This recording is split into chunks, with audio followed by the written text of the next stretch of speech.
ಜೀವನದಲ್ಲಿ ಎರಡು ದಾರಿ ಇದೆ, ಒಂದು ಸಂಘರ್ಷದ ದಾರಿ, ಒಂದು ಸಂಯಮದ ದಾರಿ. ನಾನು ಎರಡನೇದು ಆರಿಸ್ಕೊಂಡಿದ್ದೀನಿ ಅಶೋಕ್. ಅಲ್ಲ, ಸಂಯಮದ ದಾರಿಯನ್ನು ಆರಿಸ್ಕೊಂಡಿದ್ದೀನಿ. ನೀವು ಸಂಯಮ, ಅವರು ಸಂಘರ್ಷ, ಇಬ್ರು ಪಕ್ಕದಲ್ಲೇ ಇದ್ದೀರಲ್ಲ, ಆಶ್ಚರ್ಯ. ಅಲ್ಲ, ನಮ್ಮನ್ನ ನೀವು ಬೇರ್ಪಡಿಸಕ್ ಹೋಗ್ಬೇಡಿ, ಆಗೋದಿಲ್ಲ. ನಮ್ಮನ್ನ ಯಾಕೆ ಬೇರ್ಪಡಿಸಕ್ ಹೋಗ್ತೀರಾ?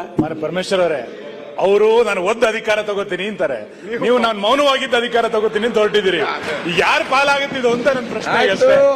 ಕಾಯ್ದು ನೋಡಿ, ಕಾಯ್ದು ನೋಡಿ. ಇವತ್ತು ಮಾನ್ಯ ಅಧ್ಯಕ್ಷರೇ, ಬಹಳ ಸಲಹೆಗಳನ್ನು ಮಾನ್ಯ ಸದಸ್ಯರುಗಳು ಕೂಡ ಕೊಟ್ಟಿದ್ದಾರೆ. ಕೇರಳದ ಅಸೆಂಬ್ಲಿ ವಿಚಾರ ಮಾಡಿದ್ದೀರಿ, ನಾನು ಅದನ್ನು ಪ್ರಸ್ತಾಪ ಮಾಡೋದಿಲ್ಲ. ಇಲ್ಲಿ ಅವ್ರೇನ್ ಮಾಡ್ಕೊಂಡಿದ್ದಾರೆ ಅದು ಅವ್ರಿಗೆ ಬಿಟ್ಟಿದ್ದು. ನಮ್ಮ ಸದನದಲ್ಲಿ, ಇಂಥ ಪವಿತ್ರವಾದ ಸದನದಲ್ಲಿ, ಬೇರೆ ಒಂದು ಸದನದಲ್ಲಿ ನಡೆದಂಥ ಚರ್ಚೆನ ನಾನಿಲ್ಲಿ ಎತ್ತೋದಕ್ಕೂ ಕೂಡ ಹೋಗೋದಿಲ್ಲ. ಮಾನ್ಯ ಸುರೇಶ್ ಗೌಡ್ರು ನಮ್ಮ ಜಿಲ್ಲೆಯವರು. ಕ್ಷಣ ಕ್ಷಣದ ಸುದ್ದಿಗಳಿಗಾಗಿ ಫ್ರೀಡಂ ಟಿವಿ ಸಬ್ಸ್ಕ್ರೈಬ್ ಮಾಡಿ, ಲೈಕ್ ಮಾಡಿ ಹಾಗೂ ಫಾಲೋ ಮಾಡಿ. ಹೊಸ ಸುದ್ದಿಗಳ ನೋಟಿಫಿಕೇಶನ್ಗಾಗಿ ಬೆಲ್ ಐಕಾನ್ ಮೇಲೆ ಕ್ಲಿಕ್ ಮಾಡಿ.